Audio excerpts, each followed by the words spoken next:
ഇന്ന് തന്നെ ഡൗൺലോഡ് ചെയ്യൂ. കാണൂ നിങ്ങളുടെ ഫേവറേറ്റ് ഷോസ്. പിള്ളേരുടെ മനസ്സിൽ എന്തെങ്കിലും അസ്വസ്ഥതകൾ ഉണ്ടായാല് മുതിർന്നവരതിനെ മാന്യമായിട്ട് കൈകാര്യം ചെയ്യാനാ ശീലിക്കേണ്ടത്.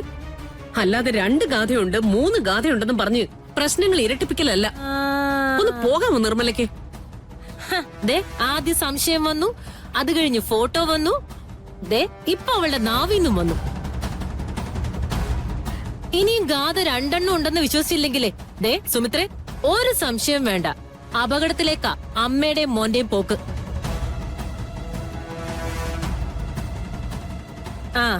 അനുഭവിക്കാനാണ് തീരുമാനമെങ്കിൽ പറഞ്ഞിട്ട് എന്താ കാര്യം? നടക്കട്ടെ.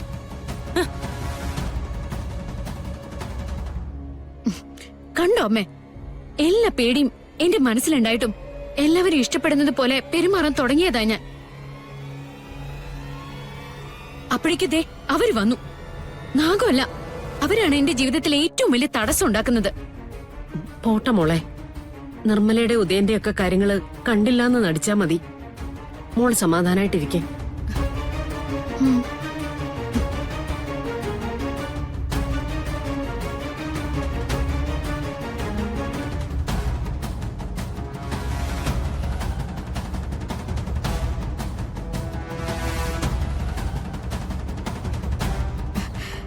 മേഡം എന്താ കാണുന്നെന്ന് പറഞ്ഞത്?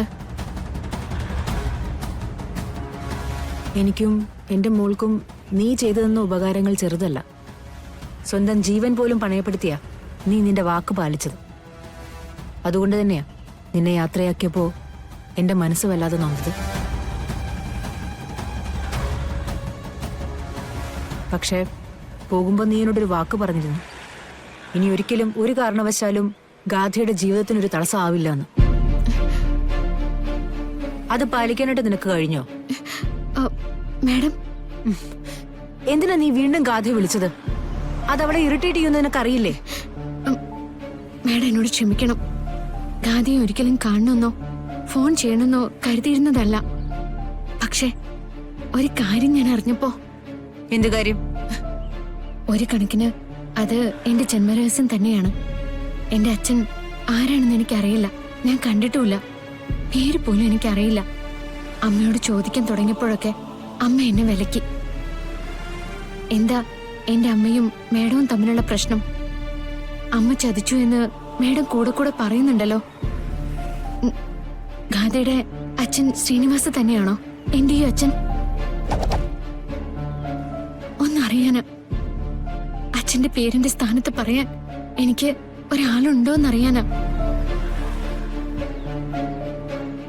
ഞാൻ ആർക്ക് ജനിച്ചു എന്നറിയാനുള്ള അവകാശം എനിക്കില്ലേ മേഡം? ഉണ്ട്. അങ്ങനൊരു അവകാശം നിനക്കുണ്ടെന്ന് നിന്റെ അമ്മയ്ക്കും അറിയാലോ. എന്നിട്ടെന്താ നിന്റെ അമ്മ നിന്നോട് പറയാത്തത്? അവക്കത് പറയാനായിട്ട് നാവ് പോന്തില്ല. ഇപ്പൊ നിന്നെ എന്റെ മുന്നിലേക്ക് അയച്ചിരിക്കുന്നത് നിന്റെ അമ്മ തന്നെയാന്ന് എനിക്കറിയാം. മതിയായില്ലേ അവക്ക്? എന്റെ ജീവിതം ഇല്ലാണ്ടാക്കിയിട്ടും അവക്ക് തൃപ്തിയായില്ലേ? അയ്യോ, അമ്മയ്ക്കൊന്നും അറിയില്ല. അമ്മ അറിയാതെയാ എന്റെ ഈ ചോദ്യങ്ങളൊക്കെ. പിന്നെ എവിടുന്ന് കിട്ടി നിനക്ക് ഈ അറിവ്? ഏതെങ്കിലും ദൈവദൂതൻ പ്രത്യക്ഷപ്പെട്ടോ? അതോ അമ്മയെ പോലെ എന്റെ സ്വസ്ഥത കെടുത്താനായിട്ട് ഇതായിരിക്കും ഏറ്റവും നല്ല ചോദ്യം എന്ന് നീ സ്വയം തീരുമാനിച്ചോ? മേഡം എന്നെ തെറ്റിദ്ധരിച്ചിരിക്കുക. ഞാൻ ചോദിച്ചതിനുള്ള ഉത്തരം മേഡത്തിന് അറിയോ? അറിയാം.